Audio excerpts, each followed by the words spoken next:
Welcome back to BLESSUMS, the podcast dedicated to radical kindness and love. Our next guest is someone who unexpectedly knows a lot about nature. She's an amazing actress, director, creator, and you can see her right now as Chantel Witherbottom on a beautiful program called Church Party. She also has an incredible short film called Roach Trip that we're also going to talk about, well, I guess right now. Please welcome Clare McNulty. Thank you so much, Estelle. I am so delighted to be here. I'm delighted to have you. Blessings upon. Blessings upon to you. How was your day? How you doing? You know, traffic in Los Angeles is a little bit scary, to be honest. It is a little scary. Trust me, I'm roadkill. Gosh, sorry to bring that up. Enough time has passed. It's not too soon. Okay. If anyone else out there is roadkill, trigger one to you. I noticed that we're matching. I didn't do that intentionally, but I like to think that you and I might be a little bit on the same page about our color schemes. We're both classy ladies. Yeah, that's true. Us classy ladies, we have a lot of gratitude in our hearts. We really do. Which brings me to my question for you. What two things are you enjoying right now? The first thing that I'm really enjoying right now is that I'm learning a lot about animal communication. Oh, well, what a perfect time for you to practice this. You know, you're exactly right. You're communicating with you. Well, we're all animals, I guess. Yes. We're all animals. Some of us are non-human animals, and some of us are human animals. But we're all animals, so we are all pretty good at talking to each other in some way. So how does this affect your viewpoint on communication and language in general? That's a good question. Thank you. Well, I've been learning a lot about the way that people understand other people whose language they don't understand. So, for example, one of the ways that people are learning how to identify emotions in animals whose language they don't understand is they are able to identify whether that animal is aroused in the sense of, like, you know, excited. Oh, I know what you mean, girl. Don't you worry about understanding. You know what I mean? Yeah. Lots of adrenaline, etc. And then also in terms of its valence, which is about whether it's positive or negative. So you can tell whether something is upset, and you can tell if something is aroused and happy or aroused and unhappy. And so whether or not you can understand somebody's language, you can understand those things about them. And that's pretty cool. Have you practiced on any other animal besides me? You know, I practice with my cat, Calico, quite a lot, actually. And she's very chatty. She has a lot to say. I think you guys would really get along. I think we would. Yeah. Has she been aroused? She has, but I don't think she's been aroused enough. You know, I think that she needs a little bit more stimulation in her life, which is why I want to get her a kitten friend. Ooh. Do you think that's a good idea? I think that's a great idea. We all need someone to chit-chat with. I think you're right. Well, what's the second thing you're enjoying right now? The second thing I'm enjoying is actually I've been recording my dreams. I know that you just recently talked to somebody about dreams. I did. And I can't wait to watch it because I am remembering my dreams all of a sudden. What's your process? I always wake up really early in the morning. I usually wake up at like 4:30 or so by accident. And I always remember the dream that I woke up from. So I take my phone, which is usually next to my bed, and I get out the voice memo app, and I say as much of the dream as I can before I fall back to sleep. Wow. I wish that we could play some of those recordings. We could. But maybe they're a little private. Yeah. Yeah. Some of them are a little bit private. Some of them might be okay, but... Do you end up writing them down, or you just listen to them back later and go, That's exactly what I do. I listen to them later and giggle. And does it inform your waking life? Not yet. I haven't found any patterns yet, but I do believe that there are patterns, and I think it will help me at some point. But if there's not patterns, there's definitely still clues. Yes. Yes. Cues. Clues. Clues. Yeah, clues. You're right, clues. And then maybe that will form into a pattern. Yeah, I think you're right. I love that. You know, something that does happen a little bit is sometimes I do magic in my dreams sometimes. Really? What? One time I almost brought a dead girl back to life. Wow. Yeah. For the people wanting to know, how can you bring someone back from the dead? Well, according to my dream, you, this is interesting, you walk around someone in a circle chanting and banging a drum. Wow, that usually does work, doesn't it? I guess so. At least maybe you'll get an arousal out of someone. You'll get an arousal, and you don't know if it's going to be positive or negative. But that's why I woke up from my dream, because I didn't actually want them to wake up, because I was afraid of what would happen when they woke up. Right, you had to tap out of that one. Yes, I had to tap out. That's a really good way to put it. I love that. Writing down your dreams is 2, and number 1 is communicating with animals. Can I tell you a really fun fact? Yeah. I'm going to tell you a fun fact that I learned this morning. So crocodiles are actually able to identify when human babies are in distress. And so crocodiles know when human babies are in distress. Humans know when babies are in distress, but they use different acoustic signals to determine whether or not the baby is distressed. And crocodiles' acoustic signals are actually a more reliable indicator of whether or not the baby is distressed. Do you think that's because of some sort of brain wave? Because I know that they have that reptilian mind. It's almost a primitive way of thinking, is it not? I think you're probably right. I think probably the crocodile wants to eat it, maybe, and that makes sense. So crocodiles be crocodiling. Crocodiles be crocodiling, and they be crocodiling by eating babies when they can, I guess.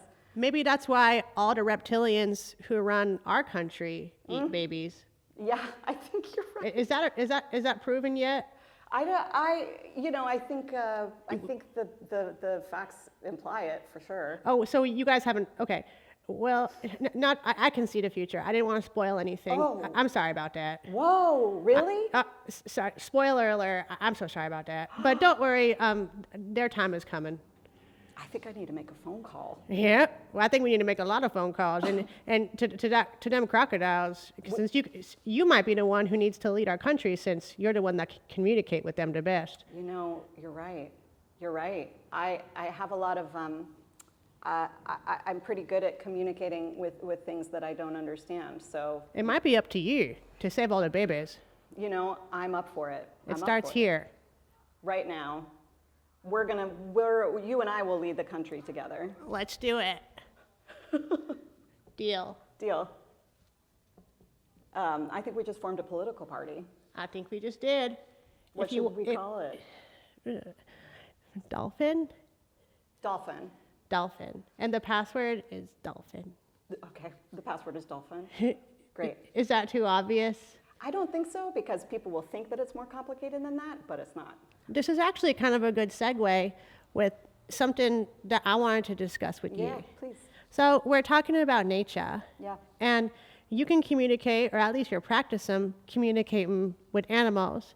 Can you also communicate with nature as well? I did recently read a very cool book called The Light Eaters about how plants communicate with each other and how they're able to identify the ways that plants are talking to each other. What do they call it? The Wood Wide Web?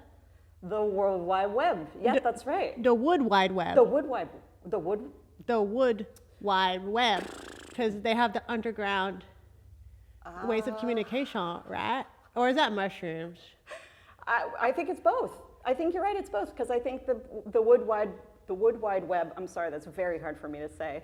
Wood Wide Web. The Wood Wide Web. Wood Wide Web. Wood Wide Web. Okay. Yeah. The Wood in the Wood Wide Web, like aspen trees, for instance, as we know, they have, they're all the same tree. They all have those roots together, and the mushrooms that you were talking about, they live on those roots. So they're probably sort of part of the same highway. I wonder what they gossip about. Like, oh, have you seen her leaves have already fallen? How scandalous. It's scandalous. But I think maybe that means that she's doing really good. Oh. Trees gossip is probably just a bunch of nice things. You know what? You're right, because they're so old. They live so long. They don't want to waste their time on mean stuff. Not at all. They want to talk about the bird that just landed. Yeah. In their branches. Trees are still learning, just like we are. I think you're right. I think that they maybe know more than us even, because they do a lot of observing. Kind of like in Lord of the Rings. Oh, I don't know that much about Lord of the Rings, Estelle, I have to be honest. Is it like that M. Night Shyamalan movie, The Happening? Gosh, we gotta get a movie club together so we can share movies, because I haven't seen that one. Estelle, you might like it. The plot is that trees are sending out pheromones that are making people kill themselves because there's too many people on the planet. So it's kind of like the trees are going to war with people a little bit. Sorry, I don't mean to laugh. It's a pretty smart idea. It is pretty smart. Do you think they would do that? Well, I mean, sometimes my eyes get super itchy at certain times of the year, and I mean, if that's not on the way to me killing myself, then, Well, they need to do a little better than that. Probably. They need to do a little bit better than seasonal allergies. Trees, if you're listening, shoot to kill. Go for it. If you're gonna shoot me, you better shoot to kill, because I'm gonna come back with a vengeance upon you. Just kidding. I'm just kidding about that. Wow, your power is potent. I know. I feel really powerful today. I really think that the dolphin party could. That dolphin party conversation got me a good arousal. Positive or negative? Positive. Oh, good. Okay. So you know a little bit about is it botany? A little bit, yeah. What's one of the things about botany that really fascinated you? Something I love about botany, this is sort of a plant and animal related thing, is that there are, on the migration path from Canada to Mexico, there are some birds who like to land in a very specific species of tree. Oh. So they'll be looking on their route all the way from Canada to Mexico for that one tree that they get to land in and nest in and eat from and then move on. And those trees have evolved to welcome those birds specifically on their route over, hundreds of thousands of years. It's kind of like some prime real estate. Yes, it is. Or a luxury tree hotel. It's a luxury, that's exactly right. They have a continental breakfast of worms. Yeah. But only if you're early, because the early bird gets the worms. It's from 7 a.m. to 10. That's right. Anything past that, come on now, you don't get the worm. No, you can't possibly think you would get the worm if you're waking up past 10 a.m. In this economy, and during the migration, come on now. Yeah, during the migration, that's crazy. Do you know about lichen? I'd liken you to tell me. Lichen I don't know that much about lichen, but it is a very mysterious kind of creature. Nature can be mysterious, can't it? It sure can. And lichen is really mysterious because it's not really a plant and it's not really a fungi either. It's kind of its own thing. And it lives for, it's one of those things that's been around since the beginning of time, and we really don't know that much about it, but it covers everything. It's all over rocks, it's all over trees. What does it look like? It looks like, when you get a sunburn and your skin starts to peel? Yeah. It looks a little bit like... Like flaky? A little bit, yeah. Wow. But it's in beautiful colors. So you'll see it in orange and a sage color. You see it in brown and purple sometimes. And And it's all over the world. It's in every climate, and it's really neat. And a lot of people are want to make stuff out of it. There was a Stella McCartney for a second was trying to make a new leather out of lichen. Oh, wow. Yeah. That might be more advantageous. I think so too. So we don't have to, use the leather of things that need their leather. I know. Leave cows alone. Leave cows alone. Leave I agree. them alone. Yeah. They've been doing enough, and they're so cute. They're so cute. And they're so tender. They're so tender. They could just rest their little weary head upon your bosom, and you can pet a cow all day. That is such a nice thing to think about. I like that. You know what, something else that I learned about animal communication that might be fun is that I was thinking about cows and their big pretty eyes, Yeah. And there were some people who did a study that said that dogs are evolving to have different kinds of facial expressions so that they can communicate with people specifically. Wow. And could you imagine if people started to be able to communicate with their dogs? I think it would be pretty cool. That's world peace. I think so too. That's so interesting. And you know what else? Tell me. So I watched your short film. It's called Roach Trip. Thank you so much for watching. You're so talented. Oh, thank you. You, as Chantal Witherbottom in Search Party, that just had me cracking up. You're so good in it. And you can watch it on Netflix, by the way, everyone, right now. Please do. Please do. It's hilarious. It's really fun. You're so incredibly good in it. But Roach Trip, you had a co-star that was also an animal that might be able to communicate with us. I sure did, and you know what? I actually brought him with me. Wait, producers, is that okay? Could we have him talk a little bit? Okay, let's go ahead and cut because this is incredible. This is incredible. Go ahead and cut the cameras. Let's get Jeremy. So Clare McNulty directed and starred in this incredible film called Roach Trip. And she brought her co-star with her today. This is Jeremy. We had to pull him from craft services, but we're happy to have you. Thank you for joining us today, Jeremy.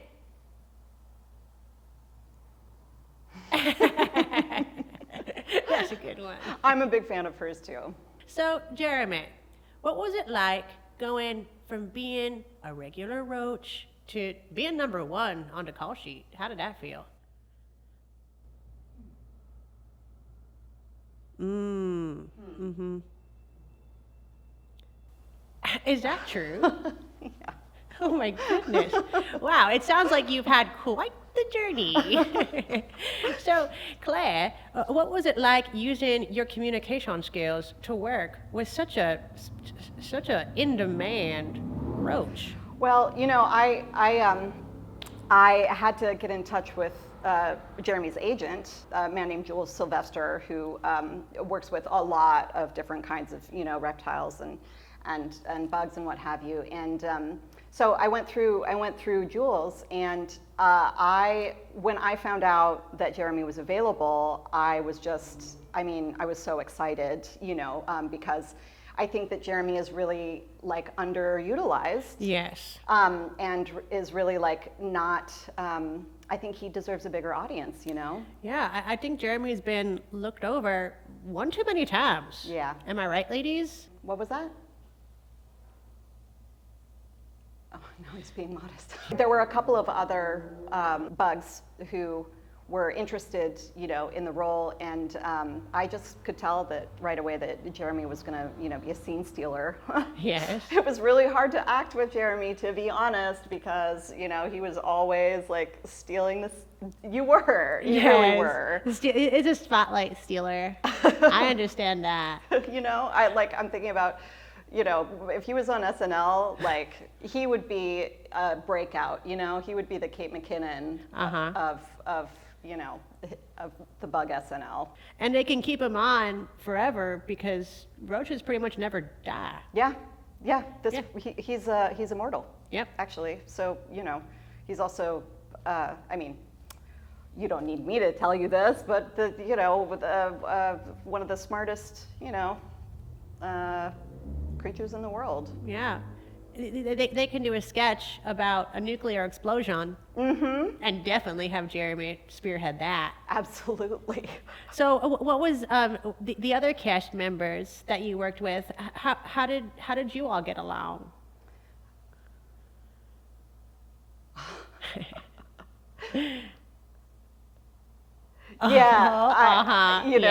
I was so excited to have Chris Fleming on set because Chris Fleming, what an amazing talent. He is an amazing talent. He truly and he enjoyed working with Jeremy too. They really had a really good rapport, and so I feel really lucky to have gotten both of them to perform.